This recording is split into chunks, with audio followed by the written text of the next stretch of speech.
안녕하세요. 박민수 원장입니다. 사실 가장 조마조마하신 분들이 있다면 당뇨 전 단계에 계신 분들이거든요. 당뇨 전 단계가 언제 당뇨로 갈지 굉장히 조마조마하시면서 어떻게 관리를 하고 계십니다. 아마 우리 구독자분들 중에서도 당뇨 전 단계에 계신 분들이 굉장히 많으실 건데요. 그렇다면 오늘 당뇨 전 단계에 있을 때 우리가 명심해야 될 검사가 어떤 게 있고, 이 검사에 주목하면 당뇨로 진행되는 것을 막을 수 있다는 말씀을 드리려고 제가 오늘 이 방송을 준비했습니다. 잘 지켜봐 주시기 바랍니다. 그래서 당뇨 관리 중에 핵심 중에 하나는 당뇨로 인한 합병증, 대혈관 합병증인 심근경색 뇌졸중, 미세혈관 합병증인 망막증이나 신장증이 안 생기는 것도 있지만 가장 중요한 것 중에 하나는 다음 단계, 그래서 좀 더 나쁜 단계로 진행하지 않는 겁니다. 그러니까 정상 혈당의 좀 높은 범위 내에서 당뇨 전 단계로 가지 않는 게 중요하고, 당뇨 전 단계에 있다면 당뇨 전 단계에 머물거나 아니면 정상 단계로 다시 돌려야지 당뇨로 가지 않는 게 굉장히 중요한데, 의외로 그 방법이 무조건 어렵진 않습니다. 제가 박민수 박사 채널에서 계속 말씀드리는 것들을 잘 따라서 하시면 충분히 막을 수 있다고 저는 말씀을 드리고 싶거든요. 그래서 오늘의 주제는 당뇨 전 단계에서 우리가 주목해야 될 검사를 알아보고 다음 단계로 넘어가지 않도록 할 수 있는 방법들에 대해서 조금 더 연구를 해보도록 하겠습니다. 사실 당뇨의 진행은 인슐린 기능의 저하입니다. 그래서 정상의 단계에서 갑자기 당뇨가 생기는 게 아니고, 정상의 단계에서 당뇨 전 단계로 갔다가 당뇨 전 단계에서 당뇨로 가는 단계는 인슐린 기능이 서서히 떨어지는 과정이거든요. 그래서 우리가 공복혈당과 식후혈당의 정상치를 반드시 알아놓으십시오. 그래서 정상치보다 항상 더 낮게 유지하시려고 노력하셔야 됩니다. 저는 그래서 당뇨가 아니시고 건강검진을 하거나 좀 더 건강해지기 위해서 오시는 분들은 공복혈당은 90 정도로 유지하시고 90번 낮게, 그 다음에 식후혈당, 식사를 하셨을 때는 130, 나아가서는 120 이하도 유지하시기를 이렇게 말씀을 드리고 있습니다. 그렇게 넉넉하게 여유를 두면 공복혈당이 100이 넘어서 당뇨 전 단계가 되거나 식후혈당이 140이 넘어서 당뇨 불내성이 되는 것을 막을 수가 있거든요. 그래서 당뇨 전 단계에서 우리가 주목해야 될 검사, 어쩔 수 없이 당뇨 전 단계가 되었다고 하더라도 이때 주목해야 될 검사를 알면 우리가 이거를 슬기롭게 막을 수 있는데요. 그렇다면 먼저 당뇨라는 것을 아시는 것이 중요합니다. 당뇨는 뭘까요? 말 그대로 소변에서 당이 나오는 겁니다. 소변에서 당이 나온다는 것은 무슨 말이죠? 고혈당증, 혈관 내에 쓸데없이 당이 많이 돌아다닌다는 거거든요. 왜 쓸데없이 당이 많이 돌아다닐까요? 일단은 우리가 당이 들어가는 음식, 탄수화물 너무 많이 먹어서 그렇죠.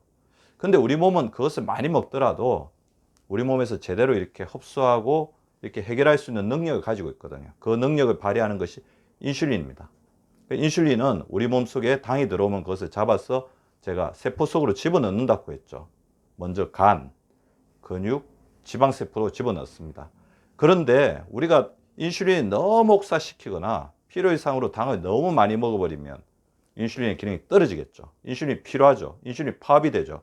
그러면 당을 세포 속으로 집어넣지 못합니다.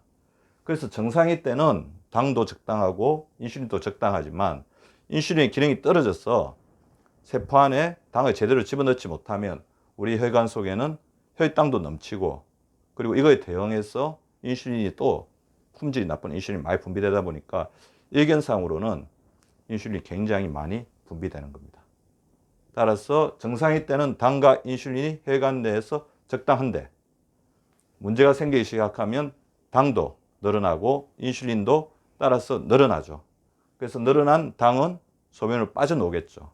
빠져나오는 과정에서 신장을 손상을 시켜서 심부전이 되기도 하고 신기능이 저하되기도 하는 거죠. 그것이 바로 당뇨입니다.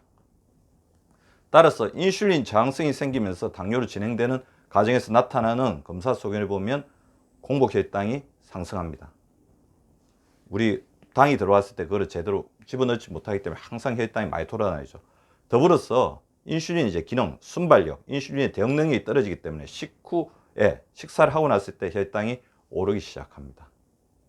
그래서 인슐린 분비되더라도 순발력 있게 대응하지 못한다는 거죠. 마지막에는 어떻게 되냐면 당뇨 전 단계일 때는 혈중 인슐린이 증가가 되어 있어요. 그래서 저희 병원에서는 인슐린의 검사도 당뇨 전 단계에 있으신 분들, 그리고 당뇨로 가고 있는 사람들에게서는 많이 검사를 하거든요. 혈중 인슐린이 증가한다는 건 무엇이겠습니까? 혈당을 우리 인슐린이 인도에서 세포 쪽으로 가게 만들어야 되는데 그렇게 기자비한 노력, 인도 능력이 떨어진다는 거고, 세포에는 우리 인슐린이 당을 데리고 들어왔을 때 문을 열어주는 인슐린 수용체가 있는데 우리 인슐린이 인슐린 수용체하고의 협상 능력이 떨어지기 때문에 결국에는 당을 집어넣지 못하고 우리 혈액 속에 많이 돌아다니고 인슐린도 좌절감을 느끼는 것입니다. 따라서 당뇨로의 진행, 당뇨 전 단계에서 당뇨로의 진행을 시사하는 가장 강력한 증거는 공복 혈당 곱하기 혈중 인슐린이 상승하는 겁니다. 그거를 곱한 것. 공복 혈당과 혈중 인슐린. 그러니까 공복 혈당과 혈중 인슐린이 같이 올라가는데 곱한 거는 더 많이 올라가겠죠. 이것은 무엇을 이야기하느냐 하면 혈중 인슐린이 많이 분비되는데도 인슐린 기능이 떨어지기 때문에 공복 혈당이 높다. 또르다는 혈당이 많았어. 우리가 뭐 필요 이상으로 이제 많이 먹기도 하지만 조절이 안 돼서 혈당이 많아서 이를 세포 속에 집어넣기 위해서 이전보다 많은 인슐린이 몸속에서 돌아다닌다. 그렇지만 그 인슐린의 품질은 떨어져 있다.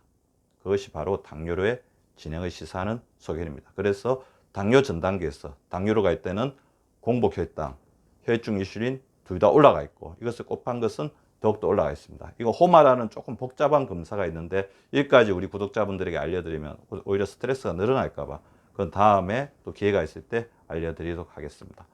따라서 당뇨의 진행을 막으려면 인슐린이 쉬어서 인슐린 기능이 회복이 돼야 되겠죠.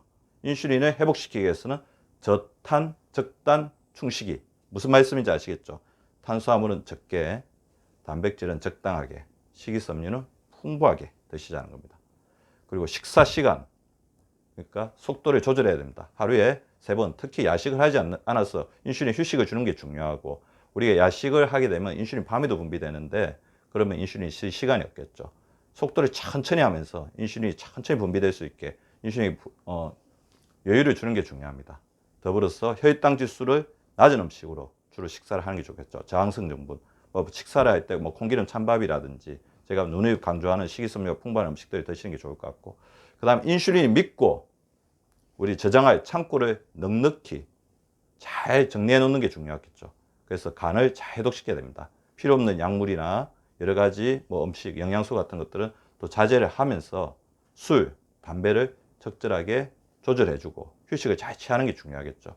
두 번째, 근육을 늘려서 인슐린이 마음 놓고 우리 당을 넣을 수 있도록 근력 운동을 통해서 근육을 늘려주시고요. 그다음에 가장 우리 믿을 만한 언덕 중에 하나인 지방세포를 비워줘야 됩니다. 그래서 체중 조절을 잘 해주시는 것이 좋습니다.